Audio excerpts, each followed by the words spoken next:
Hello everyone, welcome back to Entering the Circle series. Today we are talking about the hours of power, how to identify them and how to work with them. If you heard about magical hours before, you've probably came across planetary hours, but this is not actually what I'm talking here today. Today what I want to share is a simple approach, more natural and based on observation, not calculation. Because if you notice, the day already moves through its own rhythm. The light shifts, the air changes, the energy changes, our own mood changes. And when you learn to notice, you can work magically in a way that takes way less effort and is way more aligned with yourself.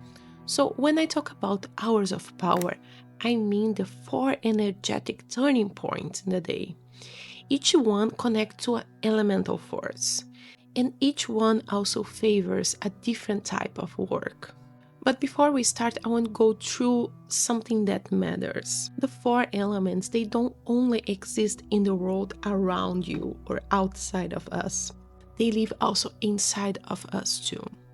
Air governs the thought, communication, the voice. Fire governs our will, action, desire.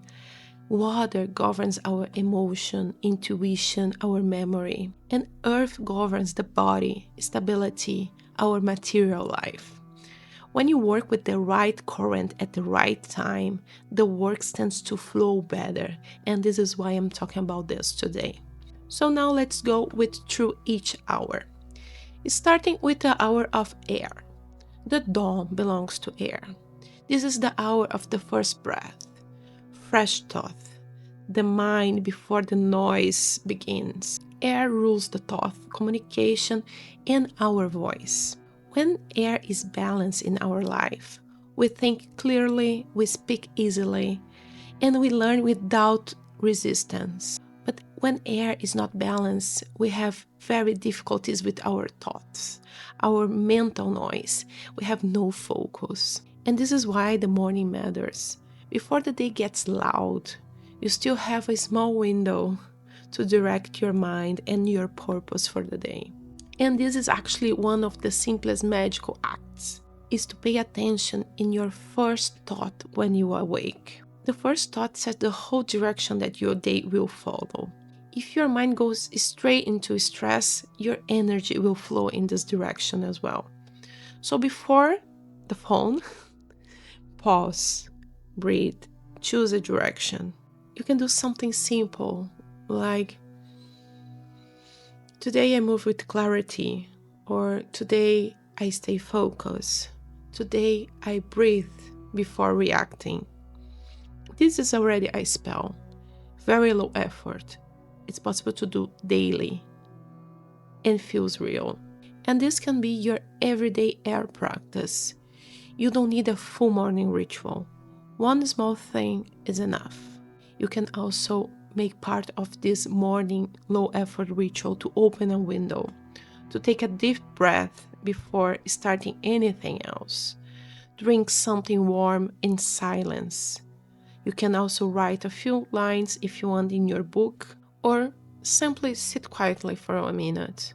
As I say, let the soul download back in the body so you can move forward. And that's enough. You set a very good foundation. But perhaps you want something more. You want to have a bigger practice with air. That doesn't need to be every day. Rituals for the hour of air can be intention settings, study practice, praying and spoken affirmations, writing the petitions or journaling. Divinations can play a very good role here as well, since air talks about communication, and divination is a communication between the physical and the spiritual. Any kind of communication spells also work very well here. If the work depends on thought, words, learning something, or starting something, dawn will support this.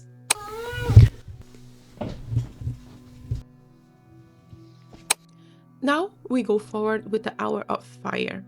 Midday belongs to fire. The sun, it is in the highest point in the sky, the brightest point of the day. Fire is the element of will, of action, courage, presence. If air thinks, fire moves. And when fire is balanced, you feel capable, you feel clear, you feel energized. When fire is low, you have fatigue, lack of motivation, disconnection. And when fire is too high, we see impatience, aggression, or even burnout. So midday is a very useful moment to check in. How is my fire right now? Is too low, too sharp, too steady? Notice that. That awareness is already part of a practice. Fire also reveals, it brings things into light. It's the hour of truth, naming what is real, facing what needs action. Some everyday fire practice can be, for example, at midday, pause, take a breath, place your hand in your chest or in your stomach, feel the warmth there. This warmth is your life force, is your inner fire. If it's too low, let the sunlight reach you. Consciously draw this force inside of you and ask for what you need. You need clarity, courage, strength, momentum. Fire doesn't need complexity, it needs honesty. And this is one of the practice of fire as well, the practice of naming. One of the most direct fire practice is simply naming what is there. I'm angry, I'm afraid, I feel stuck, I need to act, or I've been avoiding this. Naming brings things out of the fog. And when something has a name, it can be transformed. And this is a very powerful fire magic that you can access very easily. Another rituals for the hour of fire involves courage, confidence work, success, visibility, motivation, a lot of energy work. Also purification and transformation rituals. Candle magic can be solar workings, empowerment rituals, breaking stagnation, rituals for truth and clarity, spell works for passion. You can have infinite possibilities with fire. If the work that you want to do needs movement, boldness, or exposure, this is the time of the day that you should be working with. And as the day goes by, the hours pass, and we arrive at the hour of water, the dusk.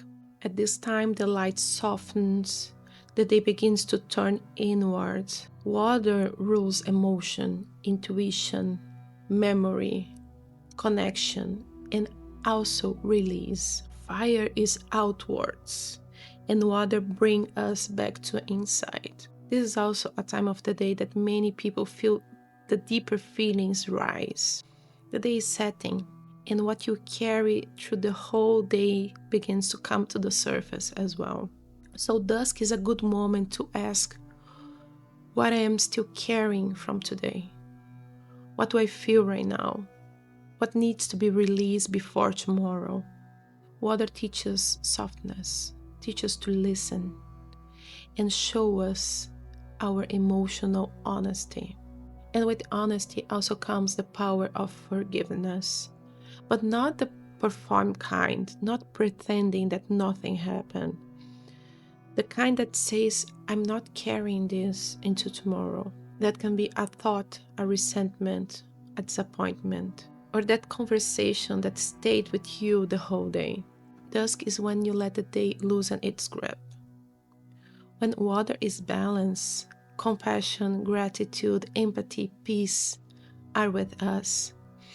But when it's out of balance, we can have signs of jealousy, emotional overwhelm, or taking everything personally.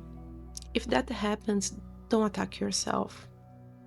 Name it, let it settle, and release. That is already the beginning of the change. For other practice with water, you can sit quietly for a moment at the dusk, look outside of the window if you can, and ask yourself, what I'm feeling, where do I feel in my body? Is it in my head, is it in my heart? And what I'm ready to let it go. After you recognize these energies in yourself, you can wash your hands, your face slowly, taking this water as a purification ritual for the day. You can also drink some water with attention, letting this energy touch you from inside out. Let the physical water help the emotional water that you have inside. This is a simple magic.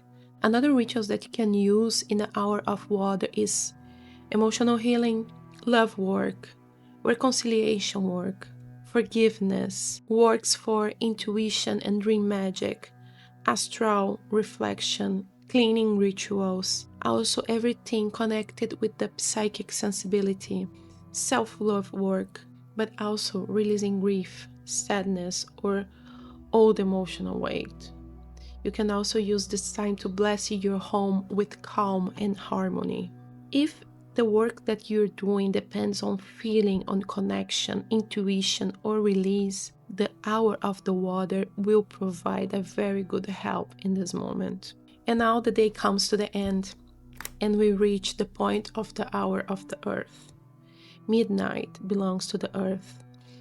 The final hour of the cycle is the quietest, the deepest. Earth rules stability, nourishment, endurance, and the material reality. It reminds us that magic is not only in our spirit but also in our body, in our home. Is rest, is food, is money, and is protection. At midnight, the world goes quiet. The energy becomes more denser, and what was usually hidden becomes more accessible. That is why this hour has always been treated with respect, not fear, respect. Earth also holds a duality: life, death, growth, decay, seed and bones. So midnight can bring hidden parts of yourself closer to the surface. Old fears, heaviness, your own shadows. And that is not bad, and it's not a warning. It's just an opening that you have at this time. Part of this practice is learning to face that with honesty, not running for your shadows, but working with. Another thing is you don't need a ritual exactly at midnight. Earth magic can be much more simpler. You can eat something warm before you go to bed. You can tidy up your space. Put your bare feet on the floor for a moment. You can touch a protective stone or have it with you during your sleep. Also sitting quietly in the dark and just breathe. All of this is earth magic, because earth is the element of support. The one that says, you are here, you are safe, rest now.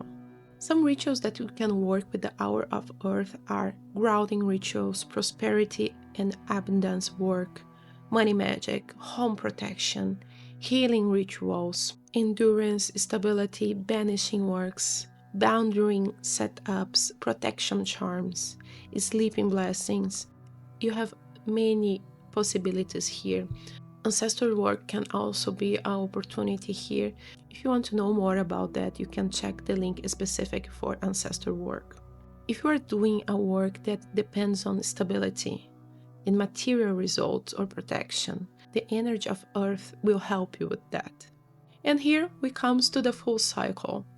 Air at dawn for thought, clarity, study, beginnings. Fire at the midday for action, for confidence, for courage, for movement. Water comes at dusk for our emotions, for intuition, healing, and for release. And the earth at midnight for grounding, rest, prosperity, and protection. Each hour carries something different. Each hour's favors also something different.